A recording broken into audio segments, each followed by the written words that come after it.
दोस्तों, धैर्य क्या होता है मैं आपको एक कथा के माध्यम से पूरा समझाऊंगा। आप इस कथा को पूरा जरूर सुनना, आपको धैर्य का मतलब समझ में आ ही जाएगा। एक जैन बिच्छू जंगल में से गुजर रहा था।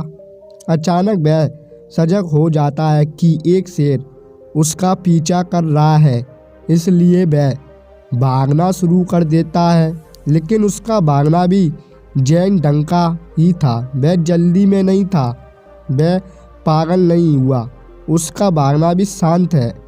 लय बुद्ध वह इसमें रस ले रहा है। यह कह जाता है कि बिच्छू ने अपने मन में सोचा, अगर शेर इसका मज़ा ले रहा है तो मुझे क्यों नहीं लेना चाहिए। और शेर उसका पीछा कर रहा है। फिर भी वह ऊंची चट्टान के नज़दीक पहुंचता है और शेर से बचने के लिए ही वह पेड़ की बड़ी डाली से लटक जाता है। फिर वह नीचे की ओर देखता है कि एक सिंह घाटी में खड़ा हुआ है, उसकी प्रतीक्षा करता हुआ। फिर शेर वहाँ पहुँच जाता है पहाड़ी की चोटी पर, और वह पेड़ के पास ही खड़ा हुआ है। बिच्छू बीच में लटक रहा है, बस डाल को पकड़ के हुए। नीचे घाटी में गहरा उतार पर सिंह उसकी प्रतीक्षा कर रहा है। बिच्छू हंस पड़ता है। फिर वह ऊपर देखता है, मैं दो चूहे, एक सफ़ेद एक काला, डाली ही कुतर रहे हैं। तब वह बहुत जोर से हंस देता है। वह कहता है, यह है जिंदगी, दिन और रात सफ़ेद और काले चूहे काट रहे हैं, और जहाँ मैं जाता हूँ मौत प्रतीक्षा कर रही ही है। यह है जिंदगी। और यह कह जाता है कि बिच्छू को सतोरी उपलब्ध हो गई। संबोधि की पहली झलक यह है जिंदगी, चिंता करने को कुछ है नहीं। चीज़ें इसी तरह हैं, जहाँ तुम जाते हो मृत्यु तुम्हारी प्रतीक्षा कर ही रही है, और मगर तुम कहीं नहीं भी जाते हो, दिन और रात तुम्हारा जीवन कट रहे हैं।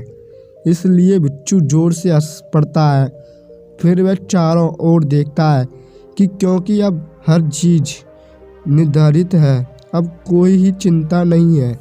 जब मृत्यु निश्चित है तब चिंता क्या है। केवल अनिश्चितता में चिंता होती है। जब हर चीज़ ही निश्चित है कोई चिंता नहीं होती है। अब मृत्यु नियति बन गई है, इसलिए वह चारों ओर देखता है, यह जानने के लिए कि इन थोड़ी सी आखिरी घड़ियों का आनंद कैसे उठाया जाए।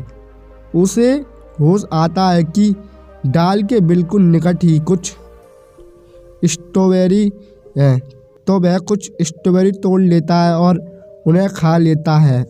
उसके जीवन की सबसे बढ़िया स्ट्रॉबेरी है। वह उनका मज़ा लेता है, और ऐसा कह जाता है कि वह उस घड़ी से संबोधि को उपलब्ध हो गया था। वह बुद्ध हो गया, क्योंकि मृत्यु को इतना निकट होने पर भी वह कोई जल्दी में नहीं था। वह स्ट्रॉबेरी में रस ले सकता था। वह मीठी थी, उसका स्वाद मीठा था।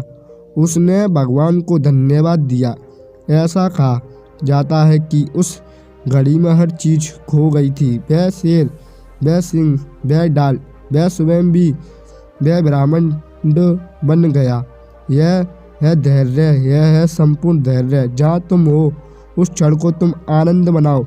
भविष्य की पूछे बिना कोई भविष्य मन में नहीं होना चाहिए, केवल वर्तमान क्षण में हो। रण की वर्तमानता और तुम संतुष्ट होते हो, तब कहीं जाने की कोई आवश्यकता नहीं है। जहाँ तुम हो उसी बिंदु से उसी क्षण ही तुम सागर में गिर जाओगे। तुम ब्रह्मांड के साथ एक हो जाओगे। तो दोस्तों, आपको ये स्टोरी, ये कथा कैसी लगी हमें कमेंट करके बताएं, और अच्छी लगी हो तो वीडियो को लाइक भी कर देना। और ऐसी वीडियो देखने के लिए, ऐसी कथा सुनने के लिए हमारे चैनल को सब्सक्राइब करके बेल आइकन ऑन कर देना। मिलते हैं एक नेक्स्ट